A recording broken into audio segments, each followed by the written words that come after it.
Shadow work is the process of meeting the parts of you that you buried to survive, not because they were bad, but because you were too young to hold all of yourself. Your shadow holds the emotional charges you didn't have the capacity to process. And as you upgrade your frequency, those old charges rise up looking for release. You stop reacting. Your nervous system evens out. Your triggers turn into information instead of explosion. You stop abandoning yourself. You become who you were before the defenses. Shadow work isn't digging for pain. It's bringing light to the parts of you that have been waiting for you to rise. If you're ready, I'll teach you how to do shadow work safely, step by step. It isn't about digging into your past or reliving trauma. It's about understanding the system inside you that automatically runs your life without your permission. And if you don't understand how it works, it keeps looping the same behaviors, the same emotions, and the same outcomes. Today, I'm going to break that system down cleanly. Your shadow isn't a monster. It's not darkness. It's a pattern your nervous system created to protect you at a time when you didn't have the tools to protect yourself. Every time something overwhelmed you, a rejection, a failure, a parent's tone of voice, a moment where you felt powerless, your system saved that experience as, "This is dangerous, avoid this, react like this." That reaction becomes the shadow. It's automated.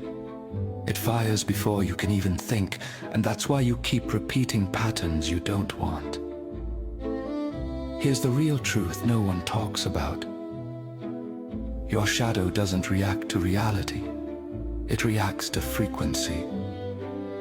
A tone of voice, a facial expression, a situation that feels similar to something in the past. And instantly, your system fires off.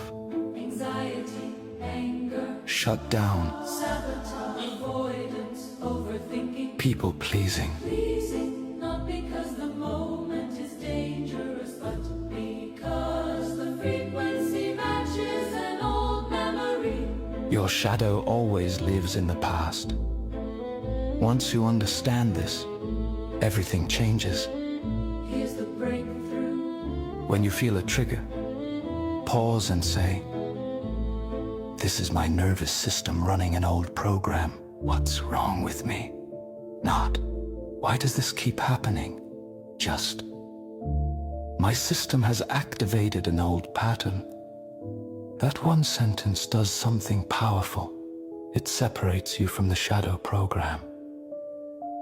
Now you're not inside the reaction. You're observing it. And when you're the observer, the system loses its power. Shadow work isn't about destroying anything inside you. It's about updating the system. When you can see the pattern, name it, and feel it without running from it, the frequency changes. Your nervous system upgrades. And this is the part most people miss. The moment your frequency shifts, your reality shifts with it.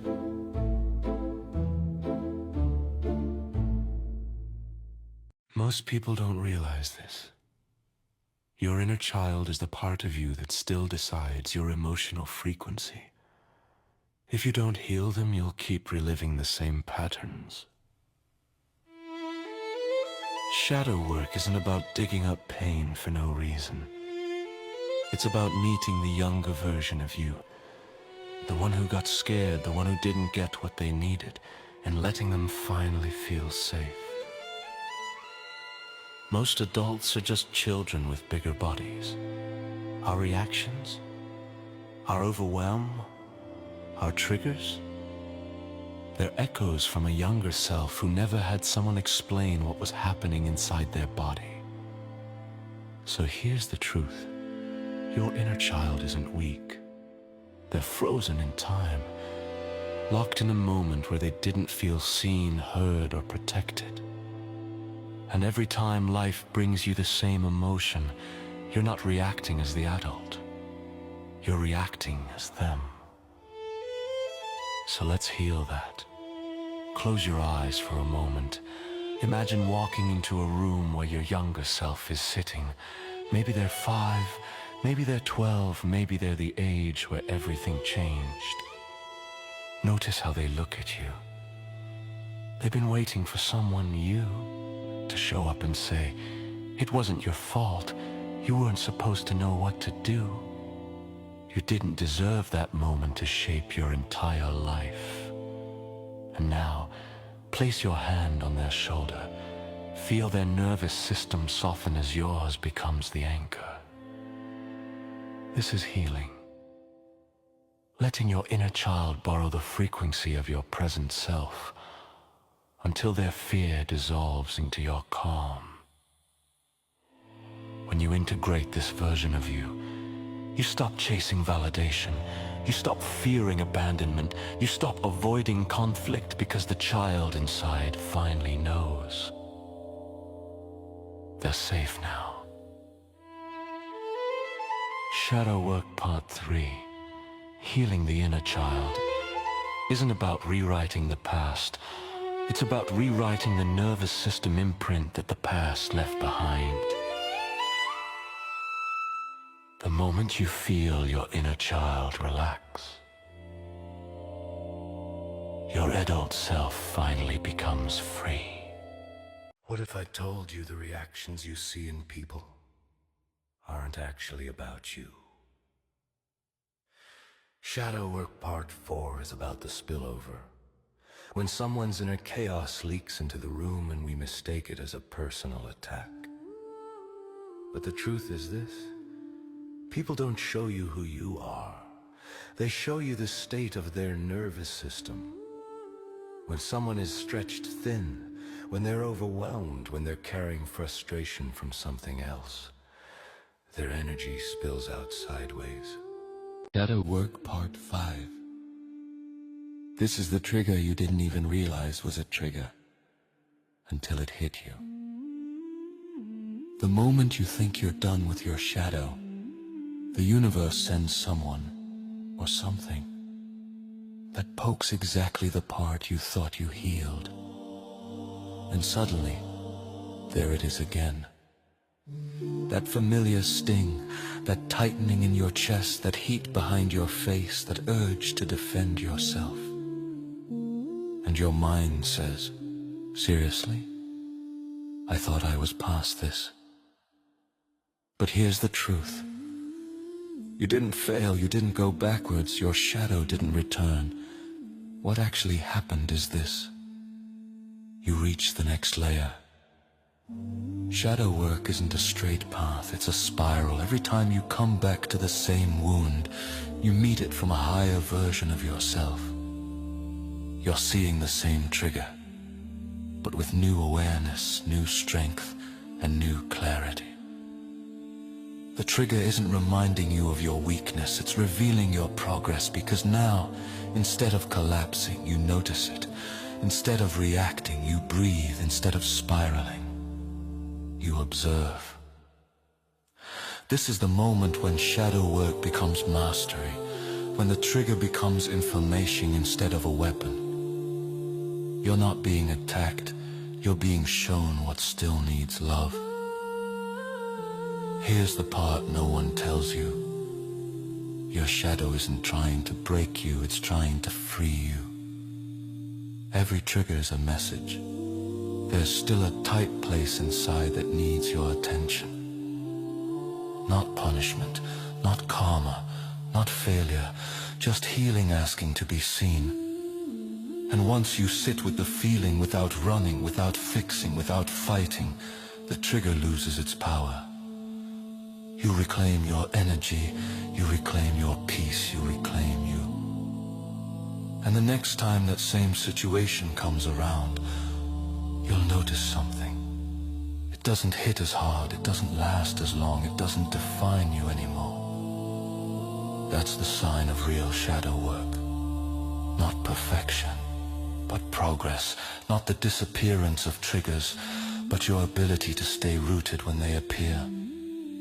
And when you can sit in the storm without losing yourself, that's when the shadow becomes the mirror, and the mirror becomes your teacher. The moment when the shadow flips and Shadow work isn't always loud. Sometimes the shadow hides in the quiet patterns you repeat without noticing, until your life reflects the same outcome again and again.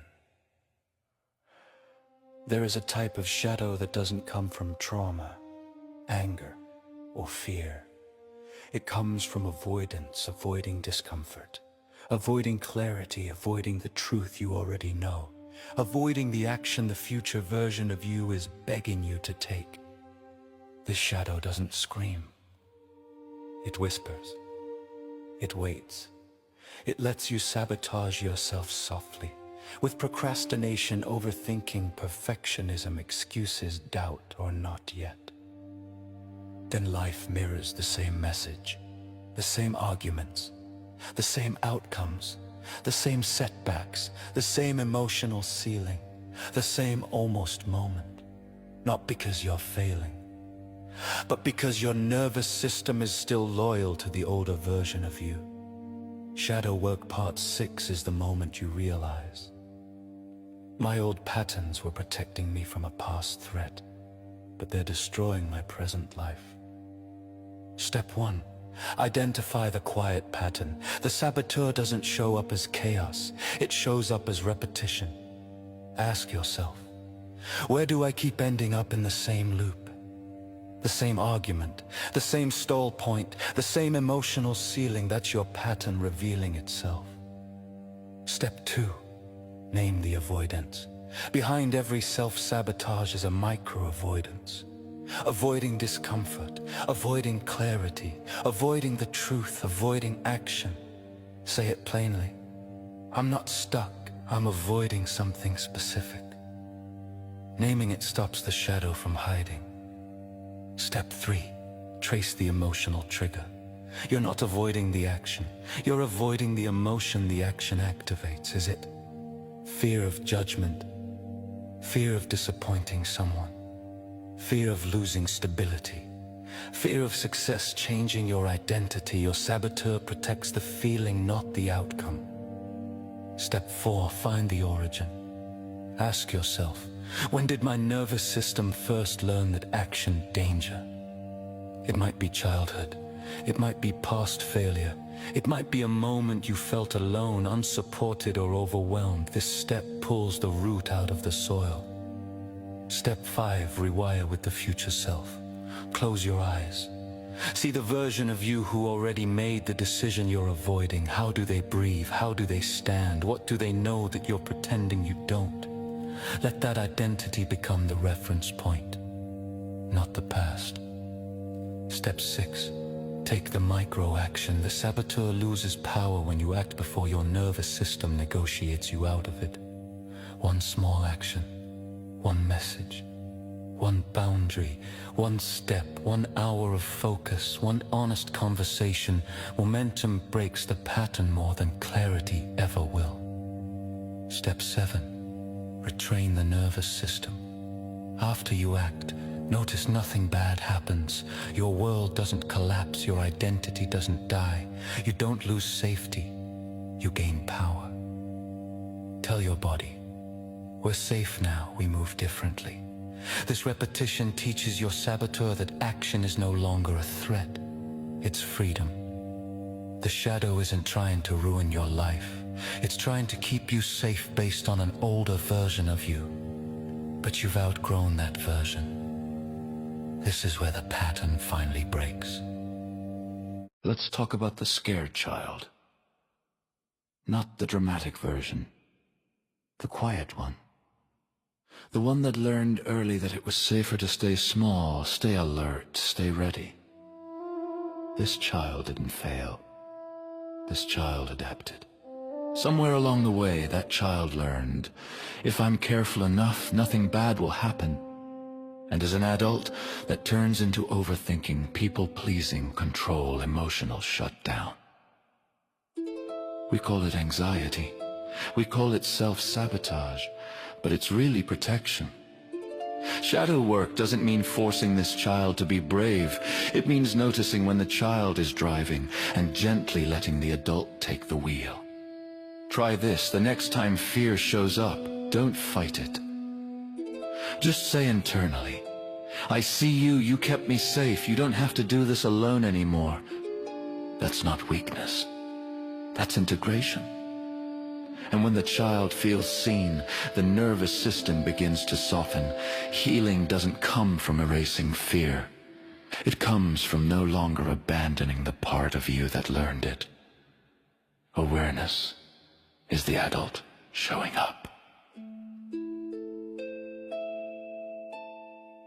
A lot of people misunderstand shadow work. They think if you don't react immediately, you're avoiding, suppressing, or bypassing. That's not true. Not reacting is not the same as suppressing. Here's the difference. Avoidance is when you can't stay with a feeling. Pausing is when you can, and you choose not to act yet. Most reactions aren't intuition. They're false urgency. They're trauma saying, handle this now, or you're not safe. Shadow work is learning to interrupt that reflex. When you pause, you break trauma-driven immediacy, emotional compulsion, the need to resolve discomfort instantly. What you're actually learning is a skill most people never develop: choice, latency. The space between feeling, action. That space is regulation. That space is power. That space, integration. If you can feel the impulse without obeying it, you're not avoiding the shadow. You're holding it without letting it drive. That's real shadow work. And it only happens when the nervous system feels safe enough to wait. Most people think regulation means feeling good, feeling happy, feeling motivated, feeling positive. But that belief alone keeps a lot of people stuck. Here's the truth. Neutral is a valid state. You don't need to feel good to be regulated. You don't need joy, you don't need excitement, you don't even need relief. You just need your nervous system to stop signaling danger. A lot of us were taught, directly or indirectly, that if we're not happy, something is wrong. So when happiness fades, we panic, we try to fix it, we chase another emotion. That creates what I call a micro-tear in the system. I don't need to feel good to be regulated. When you don't know that yet, neutral can feel scary. It feels flat, empty, like something is missing. But what's actually missing is overstimulation. Neutral isn't numb. Neutral isn't depressed. Neutral is what your system feels like when it's not bracing, chasing, or recovering. And this breaks two big patterns. First, the addiction to happiness. When happiness becomes the goal, your system never rests. It's always reaching for the next emotional hit. Second, the fear of emotional flatness. Many people are afraid that if they stop feeling intensely, they'll disappear. But intensity isn't aliveness. It's often just dysregulation in disguise. Neutral is where your baseline lives. It's where clarity returns. It's where decisions get easier. It's where your body finally stops asking, am I safe yet? This is a skill. Baseline regulation. Everything is frequency. Being able to sit in neutral without trying to upgrade the feeling, without judging it, When without the turning nervous it into a system problem. settles into calm, And once It neutral exits becomes survival familiar, mode. something interesting Breathe happens. slows, muscles soften, the Emotions come mind back on becomes their clear. own, naturally, In survival, without effort. the body Not is forced scanning for happiness, danger. not In performative calm, the body signals just safety. real, sustainable That feeling, shift changes built everything. on a stable base. Decision-making improves. So if you're not happy right now, Emotional reactions that doesn't lose their mean you're charge. failing. Energy becomes It might mean available your for system creativity, is connection, finally resting. and focus. And that's This is not the nothing. move from protecting to creating, That's progress. from reacting to responding.